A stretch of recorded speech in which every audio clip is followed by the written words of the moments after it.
साथियों, पिछले कई हफ्तों से एक बिल्डअप किया जा रहा था कि साहब तैमूर राणा का प्रत्यर्पण होना, और प्रत्यर्पण हुआ।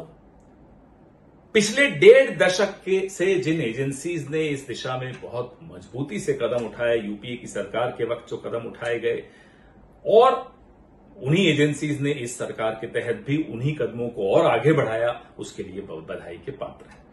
लेकिन इसके लिए जो एक श्रेय लेने की होड़ मोदी सरकार के में और मोदी सरकार के भक्तों में मची हुई है, वो आपको समझना चाहिए, क्योंकि ये लोग तो सूर्योदय के लिए भी श्रेय नरेंद्र मोदी को देते हैं, सूर्यास्त के लिए भी उन्हीं को श्रेय देते हैं, सूर्य ग्रहण को छोड़कर बाकी सब चीजों का श्रेय नरेंद्र मोदी को देते हैं। उनको छोड़िए, लेकिन क्रोनोलॉजी समझिए। क्रोनोलॉजी क्या है?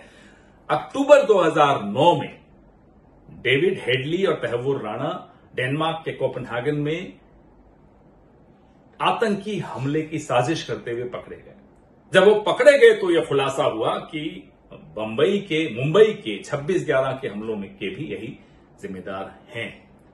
तत्पश्चात यूपीए की सरकार में एनआईए ने इन दोनों पर यूएपीए लगाया और आईपीसी की अनेक धाराएं लगाई और सार्क का एंटी टेररिज्म कन्वेंशन के तहत इन्हें आरोपी घोषित किया 26/11 का। इसके बाद कानूनी प्रक्रिया चलनी शुरू हुई। अमेरिका में अलग कानूनी प्रक्रिया चल रही थी। अमेरिका ने 26/11 के मामले में इन्हें बरी कर दिया। तब यूपीए की सरकार ने, कांग्रेस की सरकार ने, मनमोहन सिंह की सरकार ने सार्वजनिक रूप से अपनी निराशा व्यक्त की। कोई सरेंडर मोदी की तरह नहीं, सार्वजनिक रूप से की, और अपना प्रयास, कूटनीतिक प्रयास, कानूनी प्रयास सब चलता रहा। इसी दौरान नवंबर 2009 में जब कनाडा की सरकार ने, हमारी कूटनीतिक सफलता का मैं आपको एक उदाहरण भी देना चाहता हूं कि कनाडा की सरकार ने तमाम खुफिया जानकारियां हमें दी।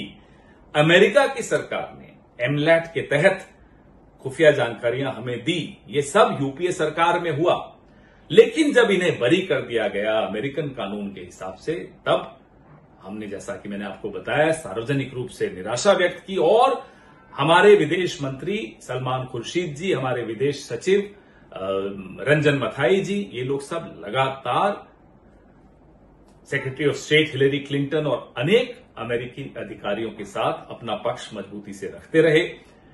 और उसके बाद जाकर हमारी, खैर सरकार चली गई वो अलग बात है, फिर जो नई सरकार आई उसके तहत भी एजेंसीज ने वही कदम, वही फाइल, वही मजबूत कागज जो यूपीए के वक्त इकट्ठे किए गए थे, उन्हीं को आगे बढ़ाया। उन्हीं कदमों को आगे बढ़ाते बढ़ाते आज इस स्थिति तक पहुंचे कि कानूनी प्रक्रिया खत्म होते होते प्रत्यर्पण आज संभव हो पाया। जो लोग इस प्रत्यर्पण का श्रेय नरेंद्र मोदी को देते हैं, उनसे मैं ये जानना चाहता हूं, पूछना चाहता हूं कि अगर एक व्यक्ति को श्रेय देना चाहते हैं तैमूर राणा के प्रत्यर्पण का, तो क्या दाऊद इब्राहिम का प्रत्यर्पण न हो पाना, डेविड हेडली का प्रत्यर्पण न हो पाना, मेहुल चोकसी का प्रत्यर्पण न हो पाना, विजय माल्या का प्रत्यर्पण न हो पाना, नीरव मोदी का प्रत्यर्पण न हो पाना, ये सब श्रेय किसको देते हैं मान्यवर?